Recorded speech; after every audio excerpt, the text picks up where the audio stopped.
రాజేందర్ అనే వ్యక్తి 7 సార్ల ప్రజలతోనే ఎన్నుకోబడ్డ ఎమ్మెల్యే, మొన్నటిసారి పార్లమెంటు మెంబరు. ఆల్మోస్ట్ ఆల్ దేశంలోనే అత్యధిక ఓటర్సు, అత్యధిక ఎడ్యుకేటర్స్ ఉన్న ప్రాంతం నుంచి సుమారు 3,50,000 మెజార్టీతో గెలిచిన వ్యక్తి. అట్లాంటి వ్యక్తిని నీ కులం ఏంది? మేము అనదలుచుకుంటే అనరాదా? వాళ్ళ దేశ అధ్యక్షుడు సోనియా గాంధీది ఏం కులం, రాహుల్ గాంధీది ఏం కులం? మేము ఎప్పుడన్నా అడిగినావా భారతీయ జనతా పార్టీ నాయకులు? నువ్వు అన్నట్టుగా బట్టలు ఇప్పి కొడతా అంటే మాకు కూడా ఆయన అనరాదా? కానీ భారతీయ జనతా పార్టీ ఏ రోజైనా అట్లాంటి మాటలు మాట్లాడిందా? ఈటల రాజేందర్ గారు అన్నది ఏంది?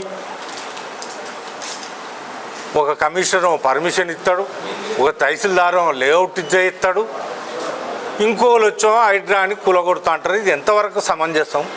ఇట్లాంటి తుగ్లట్ పరిపాలన చెయ్యకన్నాడు. అదేమన్నా తప్పు వర్షనా? లోగా ఎట్లుండే రేట్లు ఇప్పుడు ఎట్లున్నాయి? ఇవన్నీ ఏదన్నా ప్రతిపక్షాలు సూచనలు ఇస్తే దాన్ని చదువుకొని ముంగడికి పోవాలి తప్ప వ్యక్తుల ఇండ్లు గుమ్ముట్టడిస్తాం ఏం గుండాయిజమా?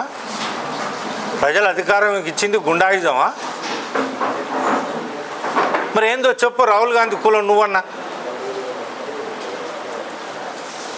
ఇట్లాంటి పిచ్చి కులాలు గిలాలు మాట్లాడు సమంజసం కాదని మీ ద్వారా తెలియజేస్తూ, ఇట్లాంటి అక్కర్రాని మాటలు ఏ కాంగ్రెస్ నాయకుడు మాట్లాడినా రాబోయే రోజులలో భారతీయ జనతా పార్టీ సైనికులు చూస్తూ ఊరుకోరని హెచ్చరిస్తూ, ఎందుకంటే పెద్దలు చాలామంది కూడా ఉన్నారు, పెద్ద పెద్ద నాయకులు, మహానుభావులు, వాళ్ళందరూ కూడా మనిషి 2 నిమిషాలు మాట్లాడాల్సిందిగా కోరుకుంటూ మీరు కూడా దయచేసి ఓపిక వినాలని మనస్ఫూర్తిగా వేడుకుంటాం. Thank you.